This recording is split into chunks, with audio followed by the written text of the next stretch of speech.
A disrespectful encounter. Jordan Ellis sat in his modest studio, a cluttered but vibrant space filled with canvases, paints, and an array of tools that spoke of both his dedication and resourcefulness. His work was raw, emotional, and unapologetically honest, reflecting his experiences as a Black man navigating a world that often marginalized voices like his. Jordan's art told stories of resilience, heritage, and struggle, pieces that seemed to vibrate with the very essence of his soul. Despite his brilliance, he remained an unknown figure in the art world, struggling to make ends meet. Today, however, was supposed to be a turning point. A small but prestigious art gallery in downtown Manhattan had agreed to feature some of his pieces in a group exhibition. It was his chance to break into a space where his work could finally gain recognition. Jordan arrived at the gallery with a mix of excitement and nervousness, carrying his most prized works, a collection that had taken years to complete. Each piece was steeped in meaning, from vibrant depictions of ancestral rituals to somber reflections on systemic oppression. As he entered the gallery, he was greeted by Melissa Carter, the owner. Melissa was everything Jordan wasn't: wealthy, polished, and confident to the point of arrogance. She was known for her elitist attitude and her preference for mainstream, easily marketable art. Melissa took one look at Jordan's worn attire and his collection, her perfectly arched brows lifting in poorly disguised disdain. "Oh, you're the artist?" Melissa said, her voice dripping with condescension. She barely glanced at his work before turning her attention back to her assistant. "Set them up in the back corner. They'll add diversity to the show." Jordan's heart sank, but he kept his composure. "Ms. Carter, these pieces are deeply personal. They tell stories that—" "I'm sure they do, Mr. Ellis," Melissa interrupted, waving him off. "But we cater to a sophisticated clientele here. Don't expect too much interest. It's niche." Jordan's jaw clenched, but he remained silent, watching as her assistant carelessly handled his art.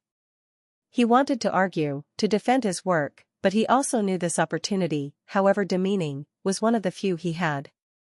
The evening of the exhibit arrived, and the gallery was packed with wealthy patrons sipping champagne and discussing the art in hushed tones. Jordan stood near his corner, attempting to engage with attendees, but most offered little more than dismissive nods or perfunctory comments before moving on. Then came the moment that would change everything. Melissa approached his section with a group of high-profile collectors, her tone dripping with insincerity. "Here we have some avant-garde pieces," she said, gesturing vaguely at Jordan's work. "Very raw. Very unconventional."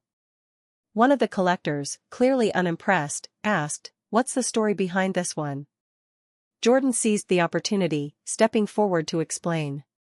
"This piece, titled Echoes of the Ancestors, represents the strength and resilience of my community. The patterns symbolize—" Melissa interrupted with a laugh. Yes, it's quite symbolic. But I think it's better appreciated as a decorative statement, don't you think?" Her words felt like a slap. Jordan stared at her, disbelief and anger swirling within him. Before he could respond, Melissa turned to point at another piece, her manicured hand brushing against the canvas. In her carelessness, she knocked it off the easel, the vibrant painting falling face-first onto the hard floor. The room fell silent as the sound echoed. Melissa gasped, more in annoyance than remorse. "Oh, dear. I hope that wasn't valuable." Jordan rushed to the fallen piece, his heart breaking as he saw the deep gash across the canvas. His hands trembled as he picked it up, trying to salvage what he could. "Accidents happen," Melissa said dismissively. "Besides, art like this is more about the message than the material, right?" Jordan stood, his eyes locking onto hers. "It's about respect," he said, his voice steady but filled with emotion. "Something you clearly lack." Melissa's lips curled into a smug smile. "Respect is earned, Mr. Ellis. Perhaps when your work has real value, we can have that conversation." Humiliated and seething, Jordan left the gallery that night with his damaged painting and a determination burning brighter than ever. He refused to let Melissa's disdain define his worth. She had dismissed him as insignificant, but he vowed to prove her wrong, not just for himself, but for every artist who had ever been overlooked or undervalued. This was not the end of his story, it was only the beginning. The hidden masterpiece. Jordan Ellis sat in his studio, the damaged painting from the gallery exhibit leaning against the wall, its vibrant colors marred by the careless actions of Melissa Carter. The incident had left him questioning his path as an artist, but deep down, he knew his work carried a power that went beyond the superficial judgments of people like her. However, knowing wasn't enough, he needed someone to help him see that power and understand how to harness it. That someone was Daniel Harper. Daniel, a longtime friend and respected art historian, had a keen eye for spotting brilliance where others saw obscurity. He had studied African and diasporic art for years, dedicating his career to uplifting underrepresented voices in the art world. When Jordan told him about the incident at the gallery, Daniel immediately invited him over to his library-like apartment filled with books, sculptures, and paintings that breathed history. "Let me see your work," Daniel said, gesturing to the damaged piece Jordan had brought along. Jordan hesitated. "It's ruined." Daniel shot him a look. "Art isn't about perfection. It's about the story it tells." Jordan carefully unwrapped the painting and set it on Daniel's work table. Daniel studied it in silence for several minutes, his expression growing more intense with each passing second. Finally, he turned to Jordan, his voice filled with awe. "This isn't just a painting, Jordan. This is a masterpiece." Jordan blinked. "A masterpiece? It's barely standing." Daniel shook his head. "I'm not talking about the condition. I'm talking about what it represents. The layers of color, the symbolism, the cultural depth, it's a visual history of resilience and identity. Do you know how many people would kill for a piece like this? Your work belongs in museums, not in the hands of people like Melissa Carter." For hours, Daniel explained the cultural and artistic importance of Jordan's creations. He spoke about the works of underappreciated Black artists like Jacob Lawrence, Elizabeth Catlett, and Kerry James Marshall, whose art had shaped narratives and inspired generations despite initial dismissals by the mainstream art world. "You're part of that lineage," Daniel said. "You just don't realize it yet." Daniel's words lit a spark in Jordan. With renewed determination, he immersed himself in the underground art scene, a network of creatives, collectors, and curators who valued authenticity over commercial appeal. These spaces weren't grand galleries with polished floors, but converted warehouses, pop-up exhibits, and intimate gatherings where art was celebrated for its raw truth. Through Daniel's connections, Jordan began to meet influential figures who appreciated his work. One such meeting was with a group of private collectors who were known for scouting hidden talent. They were intrigued by his bold use of color and storytelling, and Jordan sold several smaller pieces at modest prices. It wasn't long before the underground buzz reached unexpected heights. A mysterious billionaire collector, known for remaining anonymous in the art world, purchased one of Jordan's larger works for an astonishing sum. The piece, titled Resilience Unbroken, depicted a Black woman standing tall amidst a storm, her gaze piercing through the chaos around her. The sale sent ripples through the art community, sparking curiosity about the artist behind the work. Jordan's reputation began to grow. Online forums buzzed with discussions about his unique voice and the emotional weight of his pieces. Articles praising his talent appeared in niche art magazines, and collectors started reaching out to him directly. Yet, through it all, Jordan remained grounded, focusing on his craft and the stories he wanted to tell. Meanwhile, Melissa Carter remained oblivious to Jordan's rising star. At her gallery, she continued to dismiss his name whenever it came up, often belittling his work to colleagues and clients. "Oh, him," she said one evening at a dinner with fellow gallerists. Well, let's just say he's passionate. But passion doesn't pay the bills. His art is hardly worth a second glance." Unbeknownst to Melissa, one of her guests at the table had recently seen Jordan's work featured in a prestigious private auction and recognized its brilliance. The guest didn't correct Melissa but made a mental note to follow up with Jordan directly. For Jordan, the moment to confront Melissa would come soon enough. His focus wasn't on petty revenge, but on proving that her narrow vision of art was not the definitive measure of value. However, he knew that exposing her prejudice would send a powerful message, not just to her, but to the entire system that enabled people like her to dismiss voices that deserved to be heard. As he prepared for an upcoming international art auction where his pieces would be featured prominently, Jordan decided it was time to reclaim his narrative. The story Melissa had tried to write for him, a struggling, insignificant artist, was about to be rewritten, and this time, he would hold the pen. A flight to redemption. Jordan Ellis stood at the boarding gate of a bustling airport, clutching a ticket that felt heavier than paper in his hand. It was his passage to an international art auction in Paris, where his work would be featured alongside some of the most renowned artists of the era. The invitation was more than a milestone, it was a vindication of his talent and the values his art represented. Despite the excitement bubbling within him, Jordan couldn't ignore the unease that always accompanied him in spaces where he was often underestimated or treated as an outsider.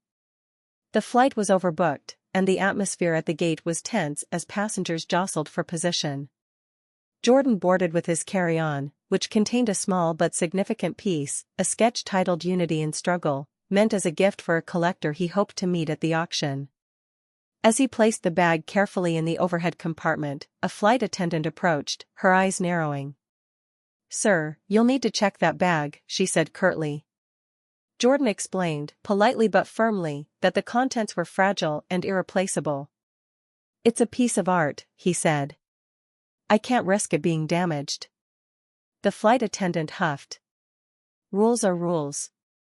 Everyone else has to comply." Jordan noticed her tone shift, her words carrying an edge they hadn't when she spoke to other passengers. He calmly requested to speak with a supervisor, but the attendant dismissed him, calling for assistance from the cockpit. Moments later, the pilot arrived, a middle-aged man with a brusque demeanor.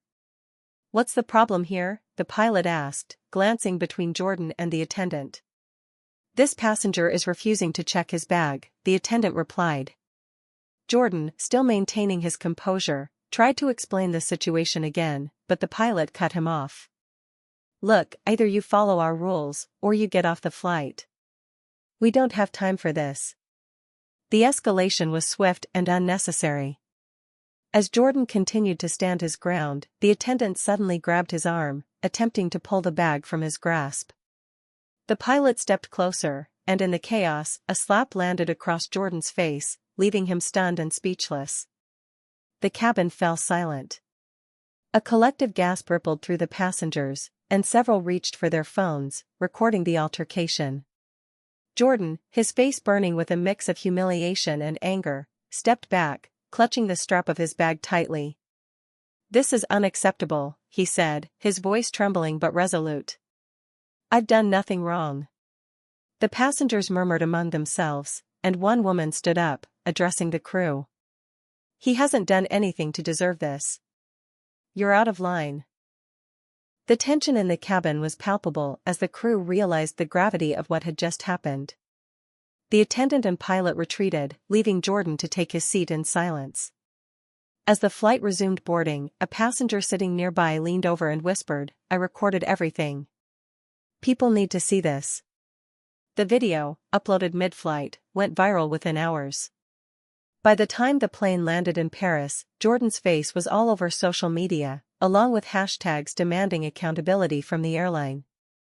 Outrage poured in from around the world, with public figures, activists, and fellow artists condemning the blatant racism and abuse of power.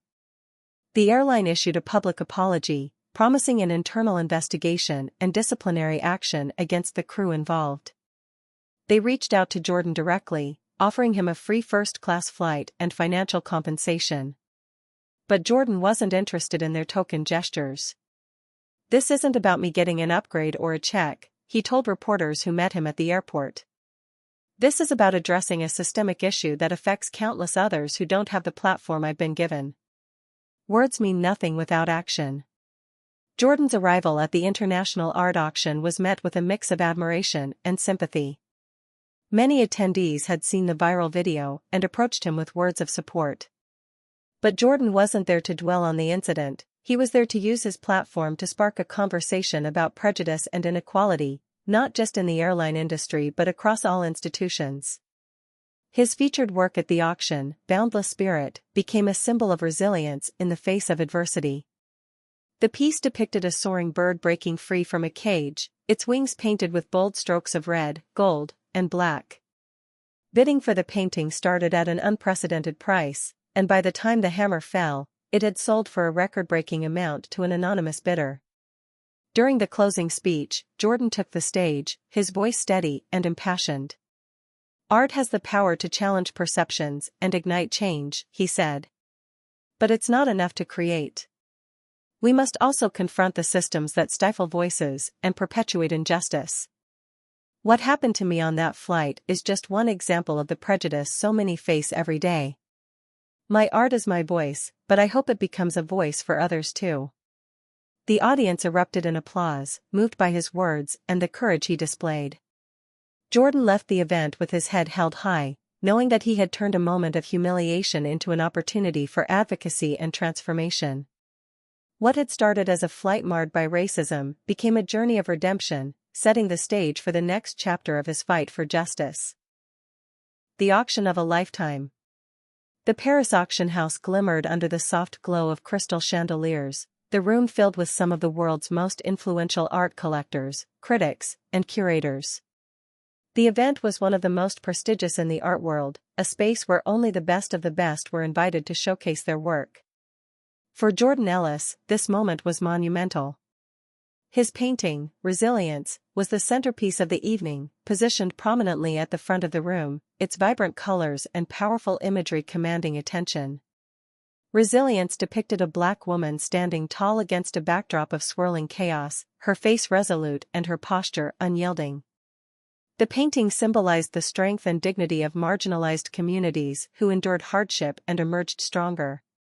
The starting bid had been set at an unprecedented amount, reflecting the buzz surrounding Jordan's rise in the art world.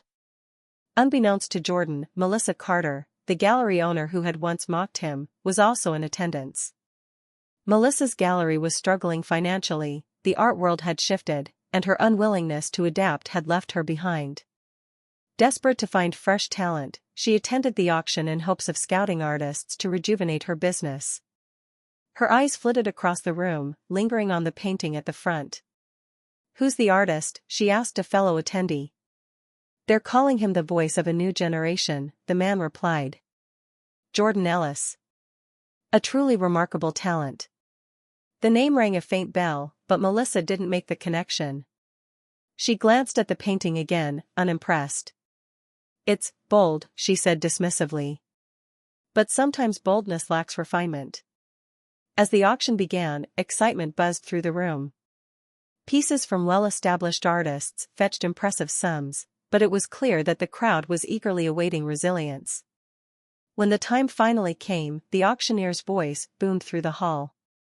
"Ladies and gentlemen, we now present the highlight of this evening's auction, Resilience, by Jordan Ellis. We'll start the bidding at $1.5 million. A murmur rippled through the crowd. Hands shot up almost immediately, and the bidding quickly escalated. $2 million. $3 million. $4 million. The numbers climbed higher and higher, with collectors from across the globe vying for the masterpiece. Melissa watched in shock, her dismissive attitude shifting to disbelief. "Who is this Jordan Ellis?" she whispered to herself, a sinking feeling growing in her stomach. The bidding war reached a fever pitch, finally settling at a jaw-dropping $10 million. Applause erupted as the auctioneer declared the sale, and Jordan, seated discreetly in the back, was invited to the stage to address the audience. As he walked toward the front, murmurs filled the room. When he stepped into the light, Melissa's face paled. Recognition dawned on her, and with it, a flood of memories, the artist she had mocked, dismissed, and humiliated. Now, he stood before the most influential figures in the art world, celebrated and respected. Jordan took the microphone, his voice calm but resolute. "Thank you all for being here tonight. This painting, Resilience, is more than just a work of art. It's a testament to the strength of those who endure adversity, to the voices that refuse to be silenced, and to the power of reclaiming one's narrative. He paused, letting his words sink in before continuing. When I started my journey, I was told that my work didn't matter, that it wasn't valuable. But value isn't determined by the narrow perspectives of a few. It's defined by the stories we tell and the lives we touch. Tonight, I stand here not just for myself, but for every artist who has ever been overlooked, dismissed, or underestimated. The crowd erupted in applause, many standing to honor his words. Melissa, sinking lower in her seat, felt the weight of her past actions bearing down on her. She glanced around, noticing several attendees whispering and glancing in her direction, their smirks and raised eyebrows revealing that her reputation had preceded her. The evening held one more surprise. The mysterious billionaire collector who had purchased Jordan's earlier work was revealed to be Lawrence Chambers, a globally renowned gallery owner known for championing underrepresented artists. Lawrence approached Jordan after the auction, extending his hand. "Your work is extraordinary," Lawrence said, his tone warm and genuine. "I'd like to offer you a partnership with my gallery. Together, we can create a space where voices like yours are amplified." Jordan accepted the offer, the significance of the moment not lost on him. It was not just a personal triumph, but a step toward creating opportunities for others like him. Meanwhile, Melissa tried to make a quiet exit, but the whispers followed her. One attendee, unable to resist, remarked loudly, "Isn't that Melissa Carter? Didn't she mock Ellis's work?" Talk about irony. Melissa flushed, her humiliation complete. Her gallery, already on the brink of collapse, now bore the stigma of being associated with her short-sightedness and prejudice. As she left the venue, head bowed, Jordan stood tall, surrounded by supporters and admirers. For Jordan, the auction wasn't just about selling a painting. It was about proving that art, like the people who create it, deserves respect, dignity, and a platform to shine. The night marked the culmination of his journey from obscurity to prominence, with the promise of even greater things to come. Ruthless revenge and poetic justice. Months after the auction in Paris, Jordan Ellis found himself at the center of a thriving artistic movement. His partnership with Lawrence Chambers had flourished, opening doors for countless underrepresented artists whose works were now showcased alongside his in prominent galleries around the world. His rise wasn't just a personal triumph, it became a beacon of hope and a rallying cry for others who had been sidelined by systemic inequities in the art world. But Jordan wasn't done rewriting the narrative. One loose thread remained: Melissa Carter and her failing gallery. Through his connections, Jordan discovered that Melissa's gallery was on the brink of bankruptcy. Her outdated business model and tarnished reputation had driven away clients, leaving her with no way to recover. Inspired by the idea of poetic justice, Jordan decided to turn her gallery into something transformative, a sanctuary for artists who had been overlooked, much like he once was. Using a pseudonym and working through intermediaries, Jordan acquired Melissa's gallery for a fraction of its former value. He kept the news quiet, wanting to reveal his ownership at the right moment. The gallery was rebranded and renovated, its sterile, elitist atmosphere replaced with warmth, vibrancy, and inclusivity. The walls, once reserved for commercially viable art, now showcased bold, evocative works that challenged societal norms and celebrated diverse perspectives. As the grand reopening approached, Melissa Carter's financial situation grew more dire. Out of desperation, she applied for a job at the gallery, unaware of its new owner. Her application listed her years of experience and connections in the art world, though she conspicuously omitted the controversies surrounding her career. Jordan reviewed her application and decided to grant her an interview. On the day of the interview, Melissa arrived at the gallery, her demeanor polished but strained. She was ushered into an office where Jordan sat, his back to the door, studying a painting.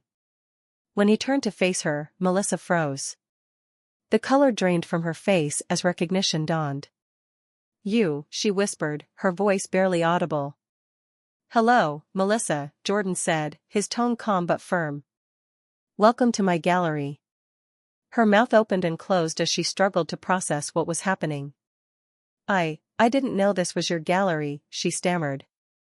"I'm aware," Jordan replied, leaning back in his chair. But now that you're here, I think we have some unfinished business to discuss. Melissa's confident facade crumbled. Mr. Ellis, I made mistakes. I've always admired your work, I just didn't see it then. Jordan raised an eyebrow. Is that so? Because I recall you mocking my art, dismissing me as insignificant, and damaging one of my paintings without a second thought.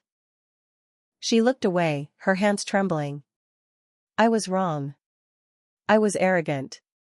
But I need this job, Jordan. My gallery failed, and I don't have anywhere else to go. Jordan studied her for a moment, then spoke, his voice unyielding. You've built a career on undermining artists who didn't fit your narrow vision of what art should be. That ends now. I'm giving you a choice. Melissa looked up, her eyes wide with a mix of hope and fear.